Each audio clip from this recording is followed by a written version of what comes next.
Hi everyone, it's Nina. Thanks so much for joining me today. Today I'm going to be sharing some cards that feature how to use simple coloring supplies that you can get at any store. You probably even have some from your kids. I'm going to be using Crayola markers. I'm going to do watercoloring to create these beautiful colored images, and I'll show you how easy it is to be able to do this. Now I'm going to be using some stamps from the Pretty Pink Posh Friends Forever stamp set. I'm stamping them onto white cardstock with Simon Says Stamp Intense Black ink. I'm stamping them twice to get a darker impression because I feel that helps make the image a little bit darker. Now these are the markers that I'm going to be using today for our coloring. These markers are by Crayola, and they are just like the other Crayola markers that you can get for your kids in the school supply section. These were actually included in the Simon Says Stamp recent card kit animation. I'm going to be using these to color in the images that you see here from the Pretty Pink Posh Friends Forever set. I wanted to show this to you because this is a really easy way to be able to use things that you already have on hand to be able to create really beautiful colored images. You can use any type of product, and if you have different types of markers that are water-based, not just the Crayola ones, you could get similar effects. These particular Crayola markers are water-based, so that's going to allow them to blend and be able to be moved with water, so that way we can go ahead and create watercoloring effects. Now, if you wanted to color them in with just the markers and not bother doing the watercoloring, you could definitely do that. These markers color very well. However, I wanted to be able to create the watercolor effect, and I think it looks really cool to be able to blend these colors out and see what kind of really neat effects you can get by doing this. Now, the skin tones, of course, I only have 12 colors here, but I need to create skin tones for these kids. So by mixing a little bit of orange and brown together and really fading it out with some water, that's going to allow me to get a really nice peachy color. And by doing just some simple blending and mixing of colors, you can get any color spectrum you need using even just 12 markers. The water brush I'm using here is a medium tip. We have these at Simon Says Stamp. I'll have them linked in the video description.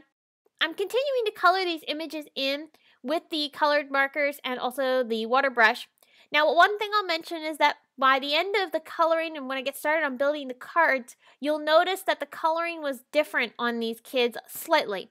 And that was because I got black ink on top of this paper and I totally messed up the kids and I had to go ahead and redo them. So I went ahead and did that, and you'll notice that as I go ahead and finish up the coloring.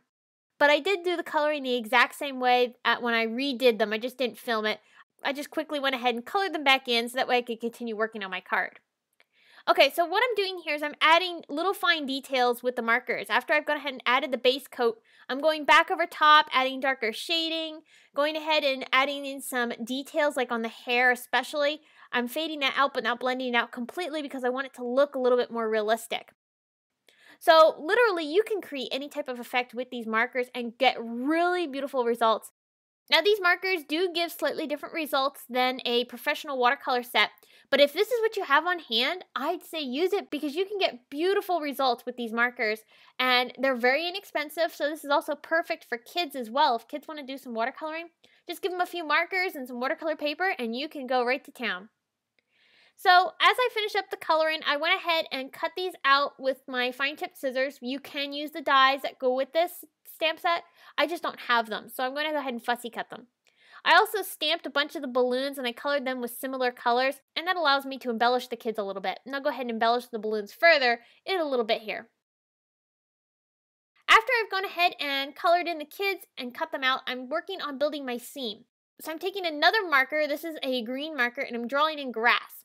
This is a great way to be able to stretch the use of your markers to give yourself a seam. I went ahead and created this scene. I didn't need any extra dies or papers or anything like that. Just using my markers, I was able to blend both the yellow and the green together to create a nice grassy area.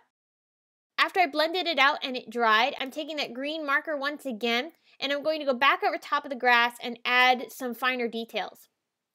I also brought in some dye ink and an ink duster brush and just quickly added a little bit of blue to the sky. That's going to give it a little bit more of a realistic look. Now, because these cards are going to be encouragement cards, I'm going to be using a few different stamp sets that I felt really had some nice sentiments that could work well for encouragement cards.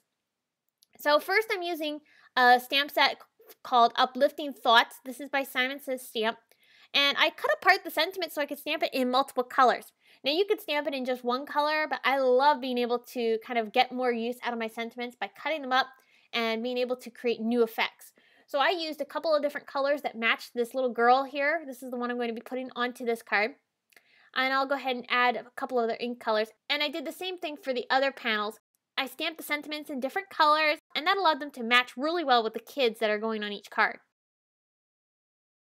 So after that, I took some rainbow papers from Lawn Fawn. These are the rainbow plaid. And I'm going to be using this basic rectangle die from Simon Says Stamp to go ahead and cut out the paper. Now you could go ahead and trim this down, of course, with a paper trimmer. But I love using the largest rectangle from this die set to cut down papers that I want to use on my card bases because it covers them perfectly. Now this is also perfect if you want to go ahead and die cut a particular pattern paper that you want a specific area of the paper. This makes it so much easier. So I took the pattern paper and put it onto a white card base, A2 sized, and then I matted my scene with a bit of cardstock that coordinated with the scene. I'll also pop that up onto my card, but this time I'm using fun foam instead of regular adhesive. I did the same thing for all the other cards. And then I'm finally going to be taking some Nuvo glitter drops. This is the White Blizzard color. And I'm going to add that over top of every balloon on my card. I also did add a little bit of white dot detail to the kid's face, and that just added some interest to their cheeks.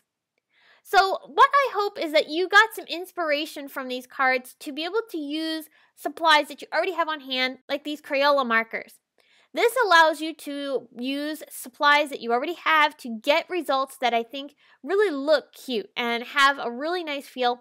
This is a very simple technique and is perfect for not only adults but kids as well. So if your kids are looking to create some cards for friends or family members, this would be a great way for them to break out some art supplies and create some really cute cards that have a lot of meaningfulness to them.